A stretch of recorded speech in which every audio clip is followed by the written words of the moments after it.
I'm at my limit. Please, you have to say something to him. I couldn't take it anymore. What? Out of nowhere? It's not out of nowhere. I've asked you so many times before. You should have told him already. I begged my husband to ask his younger brother to move out. You want me to kick out my own brother when he has nowhere to go? How can you say that? Exactly, you're so heartless. My husband's mother suddenly jumped in. Both of them were acting like I was the bad guy. This is my story about dealing with a difficult family member. My name is Shirley. I married my husband, Charles, when I was 28. It was an arranged marriage, set up by my boss, who thought we'd be a good match. I've loved karate since I was a child. Back when I was a student, I focused more on training than dating. Even after starting work, I didn't really think about marriage. Since I had never really been in love, I didn't know how to start a relationship. My boss was worried about me and introduced me to Charles, his good friend. My first impression of Charles was that he was a kind and gentle man. He worked as a government employee and seemed very calm. I wanted to get married before turning 30, so when he asked me out, I quickly agreed. We got along well, and before long, we fell in love. What I liked most about him was his honesty and kindness. I thought we could have a good life together. When he proposed, I happily said yes. My parents are wealthy and own several vacation homes. As a wedding gift, they let me choose one. You can pick any house you like, they said. I chose a house that was just right, not too big, not too small. It had space for a future child, a garden, and was close to stores and public transport. It was perfect. Charles, who usually doesn't show much emotion, was amazed. Wow, this is incredible. Are you sure it's okay for us to have such a nice house? He said, looking a little guilty. Our happy life together was about to begin. I never doubted it for a second. Our wedding went smoothly, and we started our new life together. But just a few months later, Charles's father passed away after struggling with a long illness. Charles had a younger brother, but I had barely seen him. He worked at a factory in the suburbs, so I only met him at our wedding and then again at his father's funeral. After their father's passing, Charles's mother was left alone. Charles started calling her more often, and soon, she began visiting us regularly. I understood that Charles felt responsible as the eldest son. It made sense that he was worried about his mother, but I was busy with work, and home was my only place to relax. So when I came home to find my mother-in-law sitting there like she belonged, I started feeling uneasy. One day, after months of the same routine, my husband said, "Hey, Shirley, what do you think about my mom moving in with us?" What? I was surprised. Why are you suddenly bringing this up? She already comes over all the time. He smiled like he had the best idea ever. It must be tiring for her to visit so often. Why not just let her live here? Wait a second, I said, trying to process his words. We have our own life to live.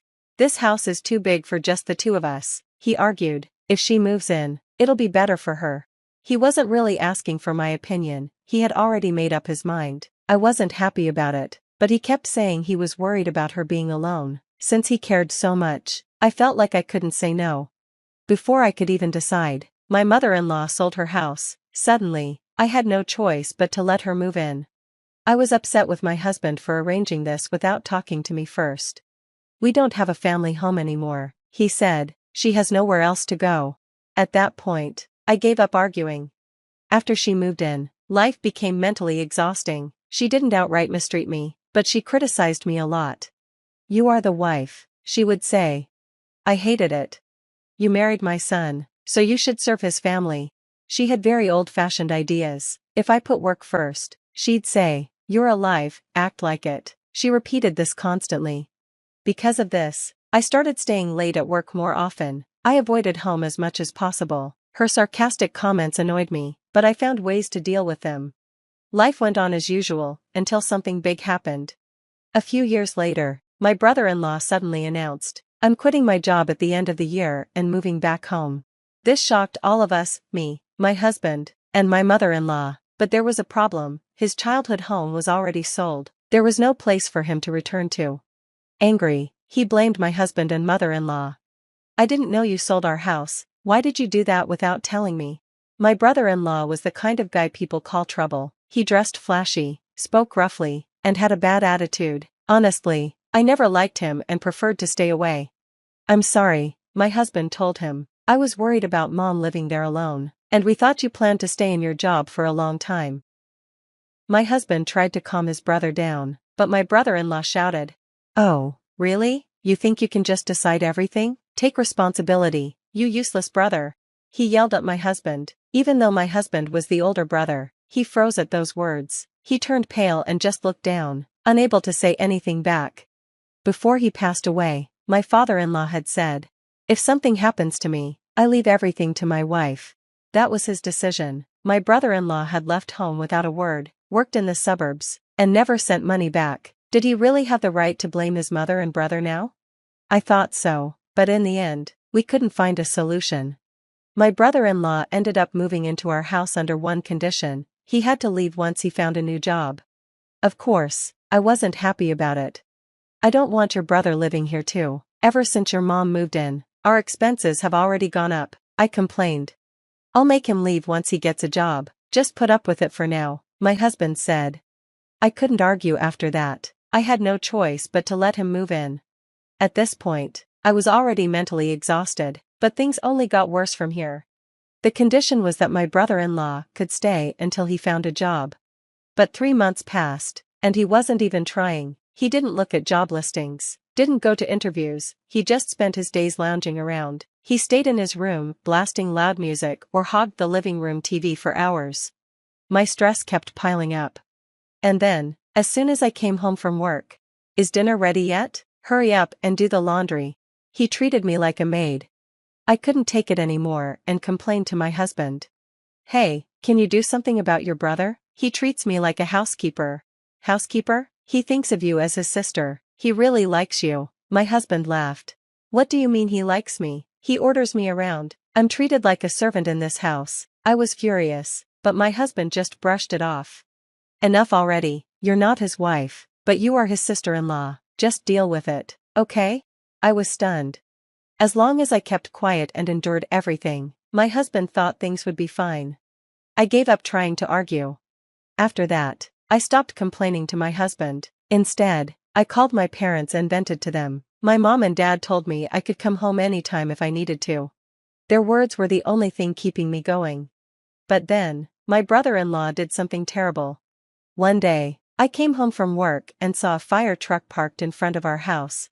Panicked, I ran toward it, only to be stopped by a firefighter standing behind a safety line. Several firefighters walked out of the house, while my husband and mother-in-law thanked them. "What happened?" I asked, watching the fire truck drive away. My husband glanced at his mother and hesitated, then he muttered, "My brother was smoking, and the cigarette butt caught fire." I was so shocked and angry that I raised my voice. They explained that a cigarette butt had started a small fire, and my mother-in-law panicked, calling my husband and the fire department. Then why didn't she call me? I had only found out because I came home at the right time. If I had come back later, would they have just kept quiet? I asked them, but they both stayed silent.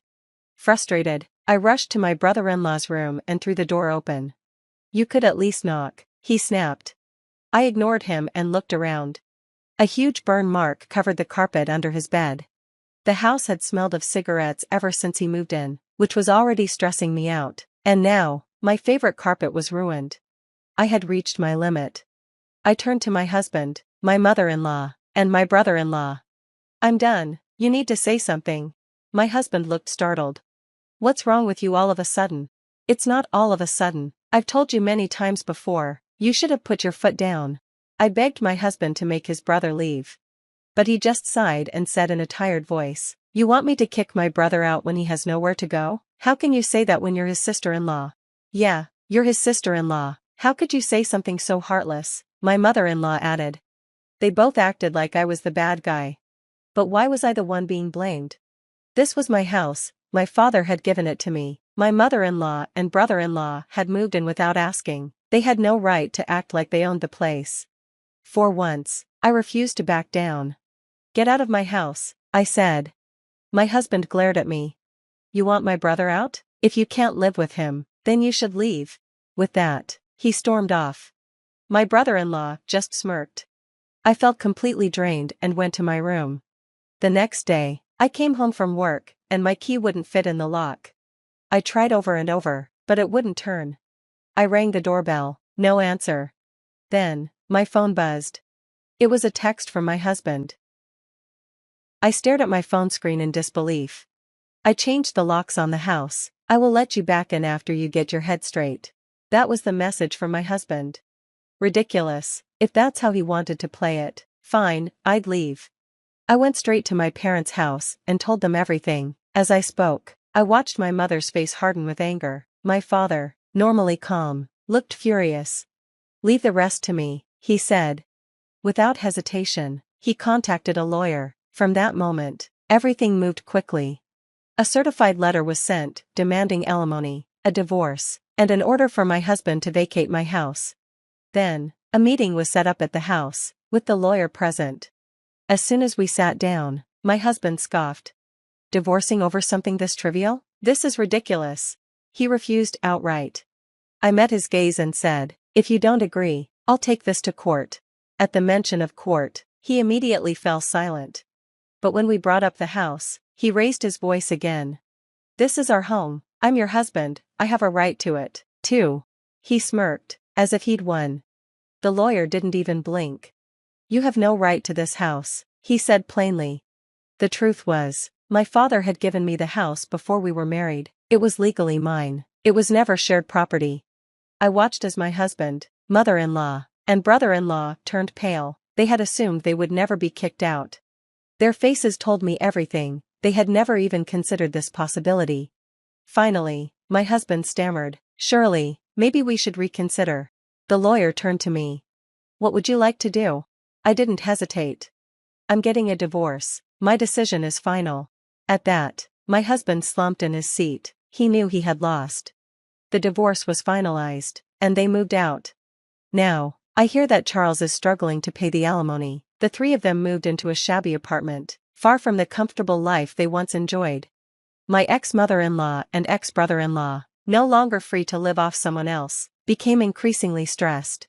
As for my ex-brother-in-law, I heard he got into a fight with some thugs and was arrested for assault. Not my problem anymore. I got my house back. I remodeled the room he used to live in, finally erasing the scorch marks that had haunted me.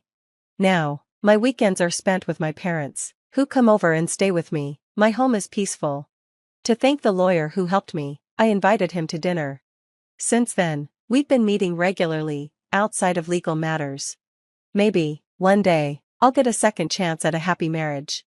For now, I'm simply enjoying my freedom.